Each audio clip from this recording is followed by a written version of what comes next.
So recently, y'all, I slayed a dragon. It wasn't a fairy tale, though. Let me tell you what happened. So imagine me in a coffee shop relaxing. A woman walked up to me, similar build, cute fashion. In hindsight, she didn't ask me for the seat. She just put her hand on the chair across from me. And I mistook arrogance for curiosity. Some smirks really do be looking like smiles, and the stranger hadn't been that kind in a while. It threw me off. I was like, sure, I mean, why not? There were plenty of seats around. I didn't know why she wanted this particular spot. She sat and she asked me, so what do you do? I said, hi, how are you? I'm a poet. In fact, before you walked over, I was focused on this set I have tonight. I got a feature at this dope venue in the city. She said, oh, okay, how long you been doing poetry? I said, many years, more than 20. But when I caught her expression, my smile started to fade. She said, more than 2 decades and you still performing around the way? I at least thought you'd been in Germany or a national stage. My nostrils flared. I shifted in my seat. I adjusted my glasses. I said, what you say to me? She said, no, I'm just saying, more than 20 years should probably bring you fame. I said, well, the fact that I'm still in demand leaves me amazed. I'm grateful.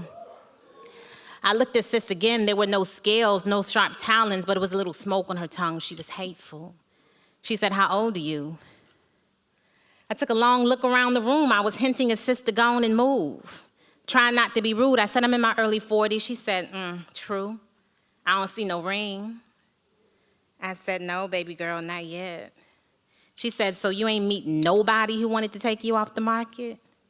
I said, well, of the few men that I dated, there was one that I thought I would be with for life, but it didn't work out that way. She said, oh, another independent woman who can't find her Mr. Right. I said, sis, you want to fight? But then she laughed at my offense. Instead of falling back, she leaned in. She said, you came in here by yourself, but you ain't got no friends? At least tell me you got some kids.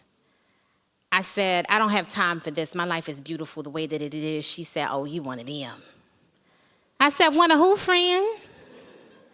She said, you're the type to meet a grim reality with toxic positivity. You sitting there like you never wanted to be mommy or wifey. I said, you're talking to a woman who has radical acceptance for whatever God has for me. Honestly, I'm at peace. And then I remembered I didn't have to be in this woman's vicinity. I started to gather my things up quickly. I said, for the record, I didn't enjoy your company. But since you forced yourself upon me, the least you can do is tell me your name. Sis gonna say same. I said, same as what, girl? Stop playing. She said, same as the woman that I'm talking to, boo. She said, sis, I'm you. I'm the dark corners of your brain. I give voice to what your subconscious be saying. You met a lot of hurt people who wanted you to feel the same. You used to tune them out, but now in the quiet corners of your day, you start to regurgitate all the negative things they used to throw your way. She said, look around, sis, I'm not even here. But I needed you to hear your inner voice really is that rude. You need to get back to therapy and get them people's opinions up off of you. She said, because I know your life is beautiful, but the question is, do you?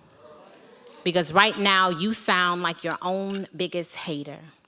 And until you let their opinions of you go, you are the only dragon that needs slaying. Thank y'all. Thank y'all.